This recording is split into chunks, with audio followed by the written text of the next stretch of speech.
Ассаламағалейкум, қымбатты көрермен. Эфирде ақшам телеарнасының жаңалықтар топтамасы. Сіздермен бірге мен Жандос Сатыбалды. Алдымен аңдатпаға кезек берейік.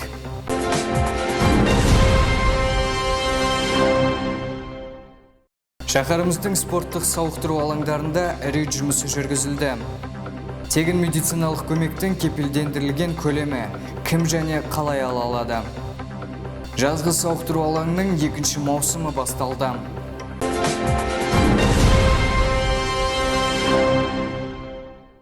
Сәтпаев қалалық мәслихат депутаттарының рейд жұмысы жалғасуда. Бұл жолы депутаттар Қазақстан спорттық сауықтыру кешенінің учаскелерінде рейд ұйымдастырды. Сондай-ақ балалар мен жасөспірімдердің жазғы демалысы қалай өтіп, Нұр Отан халықтық демократиялық партиясы қалалық филиалының өкілдерімен бірлесіп, ақшам телеарнасы ұжымында көріп қайтты. Шаһар жастары жаз мезгілін қалай өткізуде, оларға қандай жағдай жасалуда? Осы мақсатта балалар мен жасөспірімдердің спорттық сауықтыру жұмыстары қадағаланды. Қала депутаттары арнайы рейд жұмысына шығып, сауықтыру жұмыстарын жіті назарда ұстауда. Вот мы проверим летнее оздоровление до конца в школах, да, летнее оздоровление. У нас осталось несколько школ, мы на этой неделе добьем эти школы. Вот. Теперь, значит, посмотрим вот как раз сегодня спортивное оздоровление для здоровья именно детей, подростков. И плюс еще дворовые клубы. Нам городской отдел образования дали полностью тоже схему. Да, у нас все дворовые клубы переданы. Раньше они же непонятно кому принадлежали. Теперь они все переданы городскому отделу образования. Находятся в ведомстве именно дворец школьников наш. Там у нас 3 официально дворовых клуба. Қалалық мәслихат депутаттарымен бірлесіп, Нұр Отан партиясының Сәтпаев қалалық филиалы төрағасының бірінші орынбасары Бақытжан Әміров тексеріс жұмыстарына белсене араласты. Өйткені балалар мен жасөспірімдердің жазғы демалысының белсенді өтуі партияның бақылауында тұрған маңызды мәселенің бірі. Рейд жұмысын жүргізген депутаттар Қазақстан спорттық сауықтыру кешеніне арнайы барып, ондағы секциялардың жұмысымен танысты. Депутаттар ең алдымен Қазақстан сауықтыру спорт кешенінің басшысы Манат Айтбаев пен футбол алаңына барды. Онда спорт жүйріктері жаттығу өткізуде. Солардың бірі Екатерина Парамонова. Сколько раз ты становилась чемпионкой Казахстана? Ну, то есть это уже очень большое количество раз, причем начиная там с юношеского возраста. Человек сейчас продолжает свое обучение, будет тренером, наверное. Катя, ты сейчас где обучаешься? Да, учиться, вот сейчас она приехала на Каспий. Понятно. Ты 25-ю школу закончила, да? Понятно. Ладно, хорошо. Сондай-ақ депутаттар бассейн мен мұз айдынының жұмысын көріп қайтты. Мұнда жазғы лагердің оқушылары жиі келіп, салауатты өмір салтын ұстанады. Спорттық сауықтыру алаңында өз жазғы лагері бар. Мұнда балалар бассейнге барумен қатар емдік тұзы шахтасына барып, демалысты көңілді өткізуде. Разные возрасты, да? Да, разные. С 8 до 14. Очень хорошо. Ребята, ну вам нравится в этом лагере? Да! По вашим лицам видно. А что больше всего нравится? Бассейн. Вы все плавать умеете? Да! Научились, между прочим, благодаря нашему лагерю. Отлично. Депутаттық рейд жұмысы нәтижесімен Сәтпаев қалалық мәслихатының депутаты Бралин Иманбай айтып берді. Бүгін біз бір топ Сәтпаев қалалық мәслихатының депутаттары Сәтпаев қаласындағы балалардың жазғы ойын сауығы демалыс туралы жұмыстарды қарап өттік.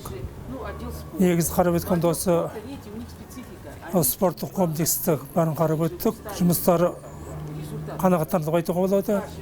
Ойнап жүрген суға түсіп жүрген балалардың бәрі ризашылығын білдіріп жатыр. Енді кейбір мәселе бар шығар, бірақ оның бәрі бұл жұмыс аяқталды, дворовой клубтарды көргеннен кейін итогын шығарамыз деп ойлаймын. Сондықтан жазғы балалардың демалысы өту осы жерде жақсы өтеді деген ойымыз бар. Осыны өткізіп жатқан соғыттың басшыларына, жұмыскерлеріне рахметімізді айтамыз. жастарымыз гүлдеп өсе берсін, қаламыз жайнай берсін. Рейдтік іс-шара жоспарында ауладағы ойын-сауық алаңдарының жағдайын бақылау. Депутаттардың айтуынша тексеріс жұмыстары қала жастарының уақытын тиімді өткізіп, демалыс уақытын жақсы ұйымдастыруға мүмкіндік бермек. Шолпан Амантай, Асан Әміров, арнайы ақшам жаңалықтары үшін. Қазақстанның әр азаматы кепілді көлемдегі тегін медициналық көмек алуға құқылы. Қызметтің қандай түрлері тегін көрсетіледі. Арнамыздың тілшісі Сатпаев қалалық емханасының психологы Мөлдір Иманбаевамен сұхбаттасып қайтты. Қазіргі таңда елімізде денсаулық сақтау саласына жаңа серпін бере отырып, халықтың әлеуметтік жағдайын жақсартуға ерекше көңіл бөлінуде. Елбасы өз жолдауында тегін медициналық көмектің кепілдік берілген көлемінің жаңа моделін әзірлеу қажеттілігін алға тартқан болатын. Тегін медициналық көмектің кепілдік берілген көлемі пакеті шұғыл және кезек күттірмейтін жағдайға тап болған әрбір азаматқа көмек көрсетуге және жұртшылық үшін маңызы бар ауруларды бақылауда ұстауға бағытталған көмек түрі. Пациенттің ең негізгі құқықтары Қазақстан Республикасының үкімінен қаулымен бекітілген тізбеге сәйкес тегін медициналық көмектің кепілді көлемін алу құқығы болып табылады. Сондай-ақ пациенттер өздерінің шарты бойынша емхананы немесе аурухананы, сондай-ақ дәрігер таңдауы ұйым құқығы болады.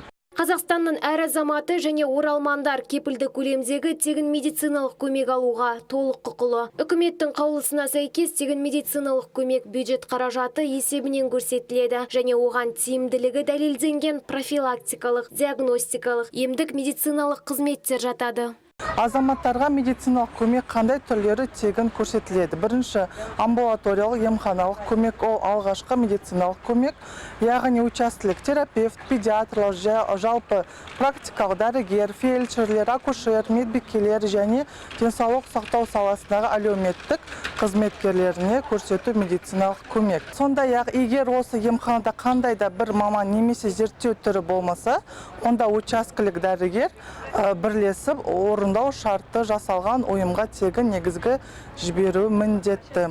Айта кету керек, азаматтардың Қазақстан Республикасының заңнамасына сәйкес медициналық көмек көрсету кезінде өздерінің қалауы бойынша шарт жасасып, ақылы медициналық қызметтер алуға толық құқығы бар.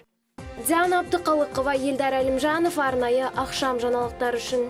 Кеше Абай атындағы номер 4-ші мектеп лицейінде жазғы сауықтыру алаңының 2-ші маусымның салтанатты ашылуы өтті. Балдәурен сауықтыру лагеріндегі көңілді мереке жайлы толығырақ тілші бейнесюжетінде. Мектеп жанынан ашылған сауықтыру алаңы оқушылардың жазғы демалысын қызықты әрі пайдалы қылып өткізудің тиімді жолы. Жазғы лагердің 1-ші маусымның бағдарламасы көңілді өтті. Алда 2-ші маусым. Кеше Абай атындағы номер 4-ші мектеп лицейінде жазғы мектептің 2-ші маусымы салтанатты түрде ашылды. Балдәурен деп аталатын бұл сауықтыру лагерінде бас аяғы 90 оқушы демалуда. 90 тәрбиеленуші қатысуда. Бұл жерде мектеп ішіндегі 1-ші сынып пен 7-ші сынып аралығындағы оқушылар қамтылған. Яғни біздің бұл сауықтыру алаңында 4 топ бар. 3 топ қазақ тобы, 1 топ орыс тобы, яғни барлық тәрбиеленушілер саны 90. Бұл жерде таңертең келгеннен 5-ке дейін балалар әртүрлі жоспарланған түрде ойын сауықтармен, мерекелік іс-шаралармен, қала ішілік және басқа да аула клубтардың ойындарына, іс-шараларына қатысуда, балаларға өте қызықты өтуде. Жазғы лагердің ашылуына орай балалар мен тәрбиешілер бірлесе концерттік бағдарлама дайындады. Сонымен қатар, сауықтыру алаңының ұжымы шараға арнайы сайық-мазақты шақыртып, лагер тәрбиеленушілеріне тосын сый жасады.